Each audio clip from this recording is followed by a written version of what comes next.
जय हिंद, जय भारत, जय श्री राम। ये विषय होगा हमारे समाज के बिगड़ने का कारण, रास्ता से भटकने का कारण। सभी लोग अपने अपने रास्ते से भटक गए। इसमें कई कारण है, जिसमें सबसे प्रमुख कारण है विदेशियों का आक्रमण।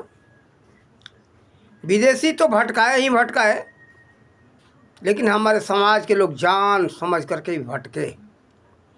जानते हुए फिर भी क्यों भटके? आपको जैसे किसी ने उल्टा रास्ता बता दिया, आप जानते हो कि हमारा ये सीधा रास्ता है, आप उस रास्ते पर न जा करके दूसरा उल्टा रास्ता चल दो दूसरे के बताए के अनुसार, तो आपकी भी बहुत बड़ी गलती है।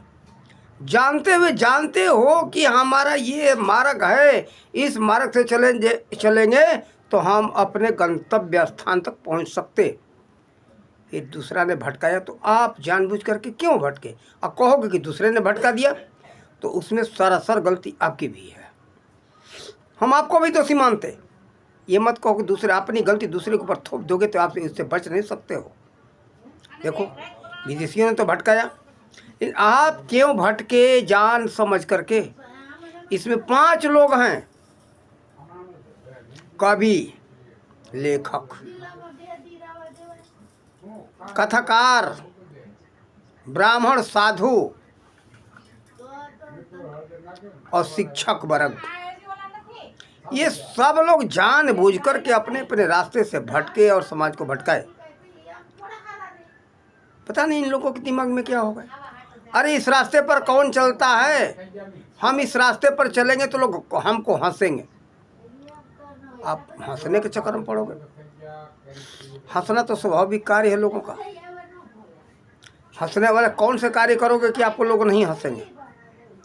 हंसने के चलते क्या है, आपने सब बर्बाद कर लोगे? बर्बाद तो कर लिया लोगों ने।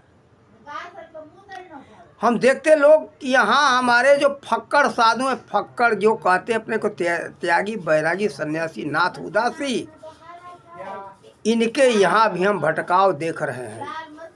इनके हम स्थानों में जाते तो देखे सब सारी पद्धति अंग्रेजी है इनके यहाँ। रसोई बनाने का तरीका केवल एक लाज शर्म के मारे बैठ कर के भोजन करते, तो कुत्ते को जैसे भी घूम घूम करके भोजन नहीं करना पसंद करेंगे। इनके यहाँ सारा व्यवस्था, भोजन बनाने का, शौचालय की व्यवस्था वही, मकान बनाने की पद्धति वही, सब कुछ धीरे धीरे अंग्रेजी इनके यहाँ भी हो गया। क्या ये देश को शिक्षा देंगे? क्या समाज को शिक्षा देंगे? हमारे चाहे गृहस्थी साधु हों, चाहे हमारे फक्कड़ साधु हों, सबकी स्थिति यही है। हमारे शिक्षकों की यही स्थिति है। आज तो शिक्षक थे, और ये पहले कहा जाता गुरुजी से शिक्षक हुए, और उस शिक्षक से भी टीचर कहे जाने लगे, और टीचरों को तो हम कहते फटीचर इसलिए कहता हूँ कि जो न करना चाहिए उसको करने की राय देते ही है। आज इतनी भयंकर गर्मी पड़ रही है अब, और पड़ेगी।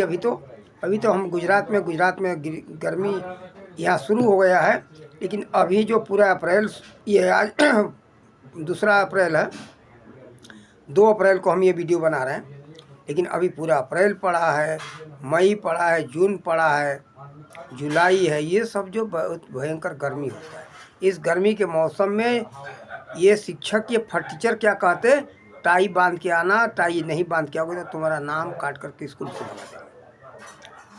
ये नहीं समझते कि आखिर बच्चे का हालत क्या होगा। क्या है तो बहुत अच्छा, ये शिक्षक का ये शिक्षित होने का पहचान है।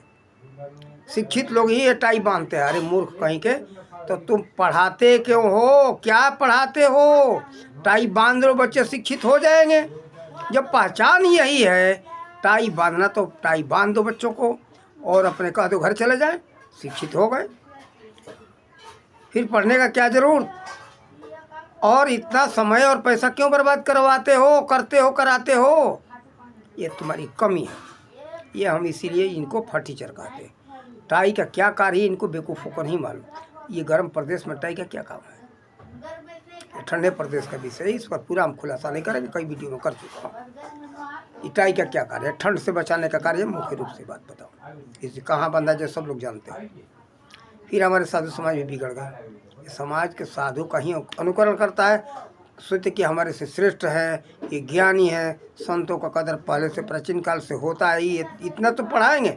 संतों का इज्जत मान सम्मान करना चाहिए, संतों का जो सेवा करना चाहिए, लेकिन अपना उचित कर्म से भटकते जा रहे हैं। यहाँ तक कि ध्यान सुमिरन भी छोड़ दिए। इसीलिए इनको भी हम ज्योतिर्लिंग के विषय में दूसरे वीडियो में बताएंगे। लेकिन ये लोग भी ज्योतिर्लिंग का जो ज्योतिर्लिंग से भटक गए और कारण कि ध्यान नहीं करते, ज्योतिर्लिंग का ज्ञान कहाँ से होगा। इसीलिए कहते शिवलिंग पर चढ़ाया हुआ ये जो प्रसाद है उसमें दोष होता है, महाराज ही खा सकते हैं या महापात्र जो महाब्राह्मण होगा वो खा सकते हैं, उनको महाब्राह्मण भी कहते हैं अतिथि को। ठीक है, लेकिन देखो दोष नहीं है उसमें। हम उसमें दूसरे वीडियो में जो शिवलिंग का वीडियो होगा उसमें खुलासा करेंगे उसका, उसमें पूरा सुनना, उसमें समझ में आएगा आपको। देखो ये हमारे 5 ही हैं, कथाकार हैं, लेखक हैं, शिक्षक हैं, हमारे साधु हैं, और ये जो शिक्षक वर्ग जो होता है ना, टीचर, ये लेखक, ऐसे बस करीब 5 लोग हैं। और हमारे नेता उसी में से है। ये सब नेता का मतलब नियति का भंडार, इसका नियत ठीक हो, लेकिन यही बेईमान हो गए कारण के पास इनके पास शिक्षा नहीं है, अशिक्षित हैं, नैतिकता है नहीं, यही नेता बने बैठे।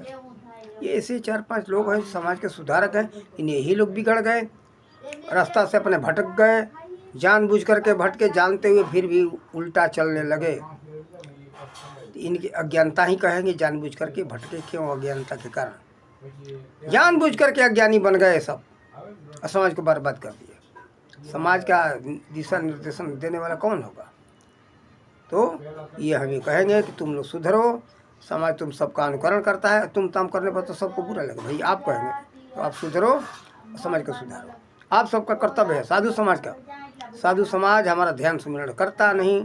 वास्तव में ध्यान सुमिरन देखो, ये हाथ में जो माला लेकर के करते ना, इससे बहुत बड़ा कार्य है आपका समय से भगवान का ध्यान सुमिरन। ध्यान सुमिरन की पद्धति जानो, तो ये किससे मिलेगा ये सब लोग नहीं बता पाएंगे। इसके लिए तत्वदर्शी संत का आवश्यकता है, जिसको पारखी संत कबीर मत में कहा गया है, तत्वदर्शी संत कहा गया, सतगुरु भी कहा गया है।